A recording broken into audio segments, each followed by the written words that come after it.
Hi എല്ലാവർക്കും എൻ്റെ പുതിയൊരു വീഡിയോയിലേക്ക് സ്വാഗതം. അപ്പം നമ്മുടെയൊക്കെ ലൈഫിൽ നമ്മളെ അറിയാത്തവർക്കും അറിയുന്നവർക്കൊക്കെ വേണ്ടി ഒരുപാട് നന്മ ചെയ്യുന്ന ആരെങ്കിലും ഉണ്ടെങ്കിൽ അതിനുശേഷം അവർ അതിനെക്കുറിച്ച് പഴിയൊക്കെയും അതിനെ കുറ്റപ്പെടുത്തുകയൊക്കെ ചെയ്യുന്നുണ്ടെങ്കിൽ അത് നമ്മുടെ ലൈഫിൽ ഏറ്റവും മോശമായിട്ടുള്ളൊരു കാര്യമാണല്ലേ. പലപ്പോഴും ഈ നന്മ മറ്റൊരാൾക്ക് അർഹിക്കുന്ന ഒരു നന്മയായിരിക്കും. അപ്പം ഇത് കാരണം തന്നെയും നമ്മൾ പലരും ആഗ്രഹിക്കും ഇനി ഞാൻ ആർക്കും ഒരു നന്മ ചെയ്യത്തില്ല എന്നൊക്കെ തീരുമാനം എടുക്കുന്നൊരവസ്ഥയൊക്കെ ഓരോരുത്തരുടെയും ജീവിതത്തിൽ ഉണ്ടാകാറുണ്ട്. അപ്പോൾ വെൽക്കം ടു മൈ വീഡിയോ. നമ്മളിന്ന് ഇതിനെക്കുറിച്ചാണ് സംസാരിക്കുന്നത്. അപ്പോൾ ആണെങ്കിൽ എൻ്റെ വീഡിയോ നിങ്ങൾ ആദ്യമായിട്ട് കാണുവാണെങ്കിൽ അതൊന്ന് സബ്സ്ക്രൈബ് ചെയ്യുക.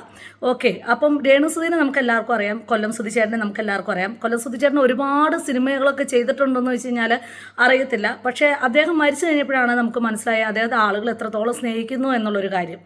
അപ്പം അദ്ദേഹം മരിച്ചു കഴിഞ്ഞ് കഴിഞ്ഞപ്പോഴത്തേനും പെട്ടെന്ന് ആളുകളുടെയൊക്കെ ഒരു, എനിക്ക് തോന്നുന്നത് നമ്മുടെ ഈ കേരളത്തിലുള്ള ആളുകളുടെയൊക്കെ ഒരു രീതിയായിരിക്കും, അവർ പെട്ടെന്ന് കുറച്ച് കാശൊക്കെ അറേഞ്ച് ചെയ്ത് അവർക്ക് അവരുടെ ആ കൊല്ലം സുധിച്ചേട്ടൻ്റെ വൈഫിനും 2 മക്കൾക്കും താമസിക്കാനായിട്ട് പെട്ടെന്ന് അവരൊരു വീടുണ്ടാക്കി. അപ്പോൾ നമ്മളൊക്കെ ആലോചിക്കേണ്ട ഒരു കാര്യമുണ്ട്, നമ്മുടെയൊക്കെ സമൂഹത്തിൽ എത്രയോ വിധവകളുണ്ടല്ലേ, വളരെ ഇങ്ങനെ അൺഎക്സ്പെക്റ്റഡ് ആയിട്ട് ഭർത്താക്കന്മാർ മരിച്ചു പോയിട്ട് ഒരുപാട് കിടന്ന് സ്ട്രഗിൾ ചെയ്യുന്ന, ഒരുപാട് കഷ്ടപ്പെടുന്ന ഒരുപാട് വിധവകൾ നമ്മുടെ എല്ലാവരുടെയും ചുറ്റും നോക്കിക്കഴിഞ്ഞാൽ കാണാൻ പറ്റും. അപ്പം ഒരു വാടക വീട് സംഘടിപ്പിക്കുക, അതിനുള്ള അഡ്വാൻസ് കൊടുക്കുക, പിന്നെ എല്ലാ മാസവും നമ്മൾ ജോലി ചെയ്ത് കഴിഞ്ഞാൽ എന്താ പറയുന്ന വാടക കൊടുക്കുക, ഇതൊക്കെ ഒരു സ്ത്രീയെ സംബന്ധിച്ചിട്ട് പെട്ടെന്ന് വളരെ ബുദ്ധിമുട്ടായിരിക്കും. കാരണം അവളിൽ ഒരാൾ ഡിപ്പെൻഡ് ചെയ്തായിരുന്നു കാണും ജീവിക്കുന്നത്. അവളുടെ ഭർത്താവ് പെട്ടെന്ന് മരിച്ചു പോകുമ്പം എല്ലാ സ്ത്രീകളും നേരിടുന്ന ഒരു പ്രശ്നമായിരിക്കും. പല സ്ത്രീകൾക്കും സമൂഹത്തിൽ ഇറങ്ങാൻ വരെ അറിയത്തില്ലായിരിക്കും, അല്ലെങ്കിൽ അവരത് ചെയ്തിട്ടില്ലായിരിക്കും. കാരണം അവർക്ക് അതെല്ലാം ചെയ്തു കൊടുത്തുകൊണ്ടിരുന്ന അവരുടെ ഭർത്താക്കന്മാരായിരിക്കും അല്ലേ. അപ്പം അങ്ങനെ എത്രയോ സ്ത്രീകളുണ്ട്. ശരിക്കും ഇതെല്ലാം കൺസിഡർ ചെയ്തിട്ട് തന്നെയായിരിക്കണം ഫിറോസിക്കായും വീട് പണിത് കൊടുക്കുകയും അതുപോലെ ബിഷപ്പ് അവർക്ക് ഇത്ര സ്ഥലം അവരുടെ മക്കൾക്ക് വേണ്ടി കൊടുക്കുകയും ചെയ്ത്. തീർച്ചയായിട്ടും ആര് സ്ഥലം കൊടുത്താലും അവർ മക്കളെക്കുറിച്ചായിരിക്കും ചിന്തിക്കുന്നത്. കാരണം രേണുസുധി ചെറിയൊരു ഏജാണ്. അപ്പോൾ അവരുടെ മക്കൾക്ക് വേണ്ടിയായിരിക്കും ഈ സ്ഥലം കൊടുക്കുന്നത്. മക്കൾക്ക് വേണ്ടി സ്ഥലം കൊടുത്താലും തീർച്ചയായും മക്കളുള്ള സ്ഥലത്ത് അമ്മയും ഉണ്ട് എന്നുള്ളൊരു കാര്യം അത് സത്യം തന്നെയാണ്. അപ്പം എന്തിനായിരിക്കും ആ വീട് പണിത് കൊടുത്ത് ഇവർക്കെല്ലാവർക്കും സന്തോഷമായിട്ട് ജീവിക്കാൻ. അപ്പം രേണുസുധിനെ കുറ്റപ്പെടുത്താനോ അവരെ അപമാനിക്കാനോ ഞാൻ ആരുമല്ല. കാരണം എന്താണെന്ന് വെച്ച് കഴിഞ്ഞാൽ ഞാൻ അവരെക്കുറിച്ച് ഒരുപാട് വീഡിയോ ചെയ്തിട്ടുണ്ട്.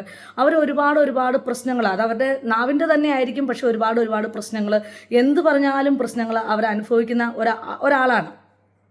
പക്ഷെ അവർ റീസെൻ്റ്ലി ഇവർക്ക് കിട്ടിയ പുതിയ വീട് അത് ചോരുകയാണ് എന്നും പണ്ടൊരു ഓൺലൈൻ മാധ്യമത്തിന് ഇവർ ഇൻ്റർവ്യൂ കൊടുക്കുകയുണ്ടായി. അപ്പോൾ ഇത്തരത്തിലുള്ള ഇൻ്റർവ്യൂ കൊടുക്കുമ്പം ഓർക്കുക, ഇവരുടെ ഒരു ഇൻ്റർവ്യൂ ഒക്കെ ആണെങ്കിൽ ലക്ഷക്കണക്കിന് ആളുകളാണ് കാണുന്നത്. ശരിക്കും ഒരു വാർക്ക് വീട് ചോരുക എന്ന് പറഞ്ഞു കഴിയുമ്പോഴത്തേനും അതിൻ്റെ ഭിത്തിയിൽ നമുക്ക് ചാരി നിൽക്കാൻ പോലും പറ്റത്തില്ല. കാരണം അതൊക്കെ ഞങ്ങളുടെ ഒരു പേഴ്സണൽ ലൈഫിൽ അനുഭവിച്ച കാര്യമാണ്. ആ ഭിത്തിയിൽ ചാരി നിൽക്കുമ്പോൾ നമുക്ക് അവിടെ നിന്ന് കറണ്ട് എർത്തടിക്കുന്ന ഒരവസ്ഥകളൊക്കെ ഉണ്ടാവും. അപ്പം ഇവരുദ്ദേശിച്ച് കഴിഞ്ഞാൽ അത് ചാറ്റിൽ വരിക അല്ലെങ്കിൽ ഈറൻ വരിക എന്നുള്ള കാര്യമായിരിക്കും ഇവർ അത് ഉദ്ദേശിച്ചിട്ടുണ്ടാവുക. പക്ഷേ ശരിയാണോ ഇവരൊരു സോഷ്യൽ മീഡിയയിൽ വന്നിട്ട് ഞങ്ങൾക്ക് കിട്ടിയ ഒരു വീട് ചോരുകയാണ് എന്ന് പറയുന്നത്? അവർക്ക് ദാനം കിട്ടിയതാണെന്നൊന്നും പറയാൻ ഞാൻ ആരുമല്ല. കാരണം എന്താണെന്ന് വെച്ചാൽ ആ സമയത്ത് എല്ലാ ആളുകൾക്കും തോന്നിയിട്ടുണ്ടാവാം എന്താ പറയുന്നത്, അവരത് അർഹിക്കുന്നതാണെന്ന് തോന്നിയിട്ടായിരിക്കും അവർക്ക് ആ വീട് കൊടുത്തത്. പക്ഷേ നമുക്കൊരു സാധനം നമ്മുടെ സ്വന്തമായിട്ട് നമ്മുടെ കയ്യിൽ കിട്ടിക്കഴിയുമ്പോൾ ആ സാധനത്തിന് എന്തെങ്കിലും ഒരു കുഴപ്പമുണ്ടെങ്കിൽ, കാരണം രേണുസുധി ഇപ്പം ഒരുപാട് റീൽസ് ചെയ്യുന്ന ആൾക്കാരാണ്, അവർക്ക് അവിടെ പണ്ടത്തെ, അതായത് സുധിച്ചേട്ടൻ മരിച്ചപ്പോൾ ഉള്ളൊരവസ്ഥയല്ല അവർക്കുള്ളത്. അവർക്ക് വരുമാനം കിട്ടിത്തുടങ്ങി, അവർക്ക് ഇൻകം സോഴ്സസ് ഉണ്ട്. അപ്പം നമ്മുടെ ഒരു സ്വന്തം വീടിന് എന്തെങ്കിലും ഉണ്ടായിക്കഴിഞ്ഞ് കഴിഞ്ഞാൽ നമ്മൾ സാധാരണ എന്താണ് ചെയ്യുന്നത്? നമ്മൾ അതിൻ്റെ ചോർച്ച എങ്ങനെയെങ്കിലും മാറ്റാൻ നോക്കും, അതൊന്നും നമ്മളൊന്ന് മെയിൻറ്റെയിൻ ചെയ്യാൻ നോക്കും. അതുപോലും ചെയ്യാതെ ഇവർ എന്താ പറയുന്നത്, ഈ സോഷ്യൽ മീഡിയയുടെ മുമ്പിൽ വന്നിട്ട് ഞങ്ങൾക്ക് അത് കിട്ടിയത് അത് മോശമായിപ്പോയി, അല്ലെങ്കിൽ ഞങ്ങൾക്കത് ചോർച്ചയാണ് എന്ന് പറയേണ്ട വല്ല കാര്യമുണ്ടോ? നമുക്ക് കിട്ടിയ വസ്തുവിനെ നമ്മളത് എന്താ പറയുന്നത്, നമ്മളതാണെങ്കിൽ അതിനെ അംഗീകരിക്കുകയും നമ്മളതിനെ മെയിൻറ്റെയിൻ ചെയ്യുകയും ചെയ്യേണ്ട ഒരു മിനിമം ഉത്തരവാദിത്വം ഇങ്ങനെയുള്ള ആളുകൾക്ക് ഉണ്ടാവണം. പിന്നെ ഞാൻ ഈ താഴെ ഒരു ചെറിയൊരു വീഡിയോ ക്ലിപ്പ് കൊടുത്തിട്ടുണ്ട്. അതിന്ന് രേണുസുധിയുടെ അപ്പച്ചൻ തങ്കച്ചേട്ടൻ കൊടുത്ത ഒരു ബൈറ്റാണ്. അപ്പം അവർ പറയുന്ന ഒരു കാര്യം എന്താണെന്ന് വെച്ച് കഴിഞ്ഞാൽ, അവർ പറയുന്ന ഒരു കാര്യം, ഞങ്ങൾ ആരോടും പറഞ്ഞിട്ടില്ല ഞങ്ങൾക്ക് വീട് പണിത് തരണമെന്ന്. ഞങ്ങൾക്ക് 24 ന്യൂസുകാർ വീട് പണിത് തന്നേനെ. പെട്ടെന്നൊരു ദിവസം കൊണ്ട് ഒരു വീട് അവിടെ പൊട്ടിമുളച്ചിട്ട് രേണുസുധി അവിടെ താമസിക്കാൻ കയറിയതല്ല ശരിക്കും. അത് മാസങ്ങളോളം എടുത്ത് രേണുസുധിക്ക് അറിയാം. അതായത് ഒരു ബിഷപ്പ് സ്ഥലം കൊടുത്തിട്ടുണ്ട്. ആ സ്ഥലത്തിൽ മാസങ്ങളോളം അവർ വീട് കൺസ്ട്രക്ഷൻ നടന്നുകൊണ്ടിരിക്കുകയാണ്. രേണുസുധിയുടെ വീട്ടുകാർക്കും അറിയാം. കാരണം ഒരു ദിവസം കൊണ്ട് ഒരിക്കലും ഒരു വീട് പൊട്ടിമുളയ്ക്കാൻ പോകുന്നില്ല. അപ്പം ഈ സമയത്തൊക്കെ ഈ രേണുസുധിയുടെ അപ്പച്ചൻ അവരെവിടെയായിരുന്നു? രേണുസുധിയുടെ അപ്പച്ചൻ പറയുന്നുണ്ടല്ലോ, ഞങ്ങൾ പറഞ്ഞിട്ടല്ല ഞങ്ങൾക്ക് വീട് തന്നത്, ഞങ്ങൾ ഫിറോസിനോട് ചെന്ന് ചോദിച്ചോ, ഞങ്ങൾക്ക് വീട് തരാൻ ചോദിച്ചോ എന്ന് അവർ ഇന്ന് ഒരു ഇൻ്റർവ്യൂവിൽ പറയുന്നുണ്ട്. തീർച്ചയായിട്ടും എനിക്ക് തോന്നുന്നു അതാണ് ഏറ്റവും മോശപ്പെട്ടൊരു കാര്യം ഇവർ ഇന്ന് വരെ ചെയ്തേക്കുന്നതിൽ ഏറ്റവും മോശപ്പെട്ടൊരു കാര്യം. അതൊന്നും നമുക്ക് പറയാം. കാരണം ഇത്രയും ദിവസവും ഈ വീട് പണിത് എടുത്തുകൊണ്ടിരുന്ന ഒരു സമയത്ത് ഒരു നിമിഷമെങ്കിലും ഇദ്ദേഹത്തിന് ഇങ്ങനെ ഒരു കാര്യം ഇദ്ദേഹത്തിൻ്റെ മനസ്സിലുണ്ടെങ്കിൽ ഇദ്ദേഹത്തിന് ഫിറോസ് ഖാനെ ചെന്ന് കണ്ടിട്ട് പറയാം, എൻ്റെ മകൾക്ക് എന്താ പറയുന്നത്, നിങ്ങളുടെ വീടിൻ്റെ ആവശ്യമില്ല, അത് ഞാൻ പണിത് കൊടുത്തോളാം, അല്ലെങ്കിൽ ഇന്ന ആൾക്കാർ പണിത് തരും, നിങ്ങൾ അത് അർഹതപ്പെട്ടവർക്ക് കൊടുക്കാൻ അന്നൊരു വാക്ക് പറയുമായിരുന്നെങ്കിൽ നമ്മുടെ സമൂഹത്തിൽ വേറെ വിഷമം അനുഭവിക്കുന്നവരൊക്കെ എത്രയോ പേര് വീടില്ലാതെ കിടന്ന് അലയുന്നല്ലേ. ഒരു സെൻറ്റ് സ്ഥലം വാങ്ങാൻ എത്രയോ പേര് കിടന്ന് കഷ്ടപ്പെടുന്നു. അങ്ങനെ അർഹിക്കുന്ന ആരുടെയെങ്കിലും ഒക്കെ കയ്യിൽ ഈ വീട് എത്തിച്ചേരില്ലായിരുന്നു. ഇത് വീട് പണിത് അവിടെ താമസം തുടങ്ങി കുറേ നാളുകൾക്ക് ശേഷം ആ താമസം തുടങ്ങിയ സമയത്തൊക്കെ ഈ വീടിനെ കുറിച്ച് ഒരുപാട് ഇൻ്റർവ്യൂസ് വന്നിട്ടുണ്ട്. ഈ വീട്ടിൽ ആരൊക്കെ എന്തൊക്കെ ചെയ്ത് കൊടുത്തെന്നൊക്കെ വളരെയധികം പൊക്കി പറഞ്ഞായിരിക്കത്തില്ല, കാരണം അന്ന് അങ്ങനെ ആയിരുന്നു കാണും. വീടല്ലേ, കുറച്ച് നാൾ കഴിയുമ്പോൾ ചോരും അല്ലെങ്കിൽ എന്തെങ്കിലും പ്രശ്നങ്ങളൊക്കെ ഉണ്ടാവും.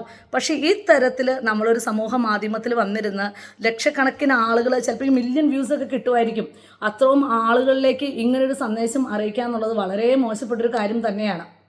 ഇനി ഈ സ്ഥാനത്ത് ഫിറോസ്ക്ക് അല്ല, ഇപ്പം ഇവർ പറയുന്നുണ്ട് ഫ്ലവേഴ്സ് ചാനലുകാർ ചെയ്ത് കൊടുക്കുമായിരുന്നു.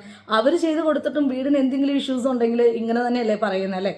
അപ്പം നമുക്ക് ഒരു സാധനം കിട്ടിക്കഴിയുമ്പം നമ്മുടെ ഉത്തരവാദിത്തമാണ് അതിനെ നല്ല രീതിയിൽ മെയിൻറ്റെയിൻ ചെയ്യുക, അതിനെ കൊണ്ട് നടക്കുക. അത് നമുക്ക് കാരണം നമുക്ക് ഒന്നും ഇല്ലാതിരുന്നൊരു സമയത്ത് നമുക്ക് മുമ്പോട്ട് എന്താ പറയുന്നത് ഒരു ഇൻകം സോഴ്സ് അല്ലെങ്കിൽ മുമ്പോട്ട് ജീവിക്കാൻ ബുദ്ധിമുട്ടുണ്ടായിരുന്ന ഒരു സമയത്ത് നമുക്ക് ഒരാൾ ചെയ്തു തന്നാണ്, നമ്മളെ ഒരാൾ സഹായിച്ചതാണ്. ആ സഹായം മറ്റൊരാളിലേക്ക് എത്തിച്ചേരേണ്ട സഹായം അത് നമ്മളിലേക്ക് വന്നതാണ്. അപ്പോൾ അതിനെ എത്രയും ബഹുമാനത്തോടു കൂടി കാണാനായിട്ടുള്ളൊരു ഉത്തരവാദിത്വം അത് റിസീവ് ചെയ്യുന്ന ഒരാൾക്കുണ്ട്. പിന്നെ ഞാൻ രേണുസുധീനെ ഇവിടെ വിമർശിക്കാൻ ആരുമല്ല, പക്ഷേ ഈ ഇടയ്ക്ക് ഈ രേണുസുധീൻ്റെ ഒരു മൂത്ത മകൻ ഒരു വീഡിയോ ചെയ്തിരുന്നു. പലരും പറയുന്നു അവർ റിതപ്പനല്ല, മറ്റേ മൂത്ത കുട്ടി കിച്ചു അറിഞ്ഞുകൊണ്ട് ആ വീഡിയോ ചെയ്താന്ന്. ഞാൻ ഒരിക്കലും വിശ്വസിക്കുന്നില്ല കിച്ചു അത് അറിഞ്ഞുകൊണ്ട് ഒരു വീഡിയോ ചെയ്താന്ന്. അതിൽ വളരെ ഓട്ടോമാറ്റിക്കായിട്ട് ഈ ഇളയ കുട്ടിക്ക് കറക്റ്റായിട്ട് അറിയാം രേണുസുധി എവിടെയാണ് തൻ്റെ മരിച്ചുപോയ ഭർത്താവിൻ്റെ ഗിഫ്റ്റ് എല്ലാം വെച്ചേക്കുന്നതെന്ന്. അപ്പോൾ അതിനൊരു എക്സ്പ്ലനേഷൻ പോലെ രേണുസുധി മാധ്യമങ്ങളുടെ മുമ്പിൽ വന്ന് പറഞ്ഞത്, അത് റിതപ്പം കുഞ്ഞാണ്, ശരിയാണ്, കൊച്ചുകുട്ടിയാണ്, അത് എടുത്ത് നശിപ്പിക്കാതിരിക്കാനാണ് ഞാൻ കട്ടിലിൻ്റെ അടിയിൽ വെച്ചതെന്ന്.